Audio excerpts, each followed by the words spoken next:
খোলা আকাশে শত হাজার পাখি উড়ে, কোনো পাখির দাম নাই। মালিকের খাঁচায় যে পাখিটা আটকানো, ওই পাখির কি দাম? জমিনে বান্দার অভাব নাই, ওই বান্দাগুলোর কোনো দাম নাই। যেই বান্দা কালেমার রশি গলায় লাগাইয়া বলে আমার আল্লাহ ছাড়া কেউ নাই, এই বান্দার মূল্য এত বেশি, এত বেশি, ফেরেশতাদের থেকেও আল্লাহর কাছে মূল্য বেশি। এজন্য আমি মুরব্বির কি দরকার, আল্লাহ নিজে বলেছেন, আমি আয়াত পড়েছিলাম, ইয়া আইয়ুহাল্লাযীনা আমানুত্তাকুল্লাহ, ও মুমিনেরা আল্লাহকে ভয় করো, ওয়া কুনু মা'আস সাদিকিন, এই জমিনের মধ্যে যারা সত্যবাদী তাদের বন্ধু হইয়া থাকো। হাদিস পড়েছিলাম সংক্ষেপ, নবী বলেন মান তাওয়াযা লিল্লাহ রাফাআহুল্লাহ, আল্লাহ নবী বলেন যে নিজেকে ছোট মনে করে চলবে আল্লাহর জন্য, আল্লাহ তার মর্যাদা বাড়ায় দিবেন। নিজেরে বিনয়ী মনে করা, নিজেরে ছোট মনে করা আর বড় মনে করার কি আছে? আমার কণ্ঠ, আমি বড়, আমার কণ্ঠের মতো কারো কণ্ঠ নাই, আমার এলেমের মতো আর এলেম নাই। বলে তোমার এলেম কত? মাপ দিছুনি, মাপ দিয়া দেখো কয় কেজি হবে। যত এলেমের বাহাদুরি করো না কেন, আমার মতো বক্তা কেউ নাই, আমার মতো খতিব কেউ নাই, আমার মতো মুফতি কেউ নাই, আমার মতো মুহাদ্দিস কেউ নাই, নাই নাই নাই নাই। আনা খায়রুম মিনহু, আমি তার চেয়ে ভালো, আমি তার চেয়ে ভালো, আমি তার চেয়ে ভালো। এ শয়তানের স্লোগান, এটা মুমিনের স্লোগান হতে পারে না। তুমি কত ভালো, কত বড়, বড় বড় যতই বলি, আমি আল্লাহর কসম খেয়ে বলি, যত বড় মুহাদ্দিস দাবি করি না কেন, শাহ ওলিউল্লাহ মুহাদ্দিসের সমতুল্য হতে পারবে না। যত বড় খতিব দাবি করি না কেন, খতিবে আজম সিদ্দিক আহমদ রাহমাতুল্লাহ আলাইহি 1000 ভাগের 1 ভাগ হওয়া যাবে না। এরে আল্লাহর গোলাম, সব উলামায়ে কেরামের ইলম যদি এক জায়গায় ওজন দেওয়া হয়, সাহাবায়ে কেরামের সমান হবে নি? হবে?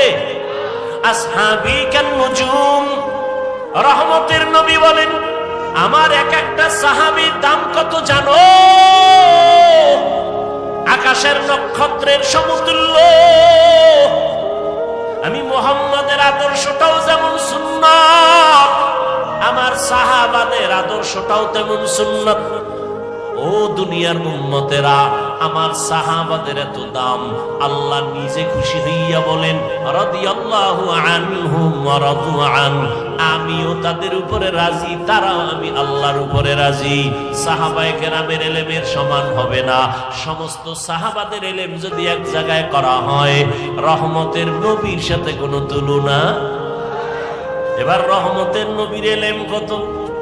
নবী খুশি হইয়া বলেন উতিতু ইলমাল আউয়ালিনা ওয়াল আখিরিন, আল্লাহ আমাকে আউয়াল আখিরের ইলম দান করেছেন।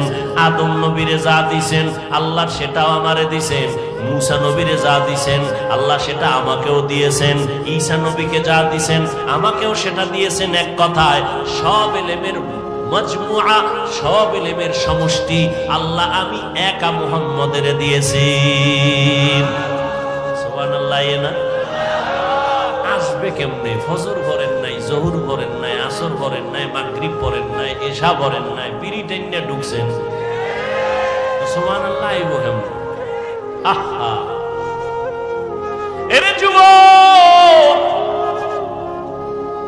কপাল ভালো কিন্তু পুড়িয়া ফেলাইলি নিজ হাতে।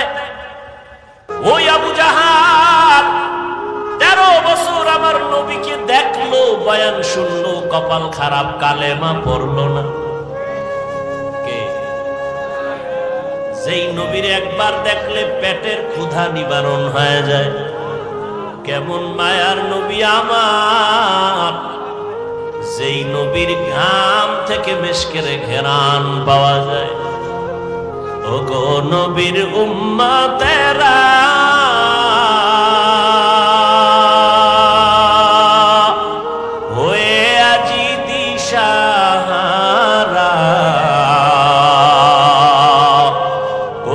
হাদিসে চলো যখন যাহা চায় মনে, নবী বিনে কে তরবে ফুলসিরত মিজানে, নবী বিনে কে তরবে ফুলসিরত মিজানে।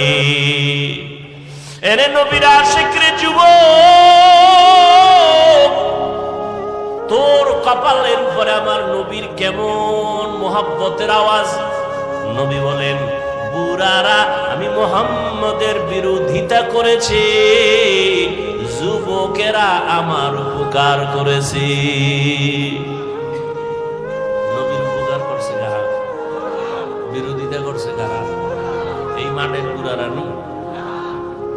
ওই সময়ের বুড়া আবু জাহিল্লা নবীর দুশ্মন, আবু লাহাব বুড়া নবীর দুশ্মন, হ্যাঁ, ওতবা বুড়া নবীর দুশ্মন, সাহেবা বুড়া নবীর দুশ্মন, আর যুবকেরা নবী বন্ধু না দুশ্মন? লিখে রাখ, 2 থেকে 300, 400, 500 টাকাও যদি খরচ করা লাগে, একটা পেস্টুন বানাইয়া রাস্তার মোড়ে মোড়ে টানায় দিবি, কথাটা ভুলে যাবি না রে বাবা। আমার জীবনের একটা প্রিয় দাবি তোদের কাছে রেখে যাই যুবকদের।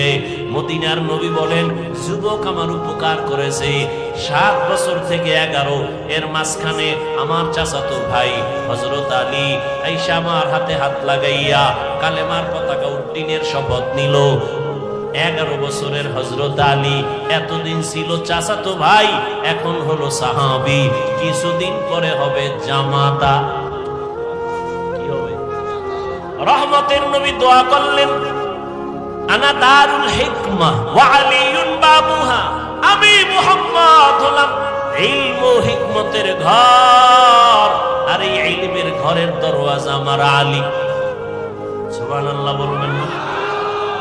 মেরা এজাজু করদন বেহিসাব, খলকে রাদা দন জওয়াবে বাসওয়াব, হক নাদারত দোস্তে খলকা জারেরা, নিস্তে ই খসলত একে দিনদারেরা।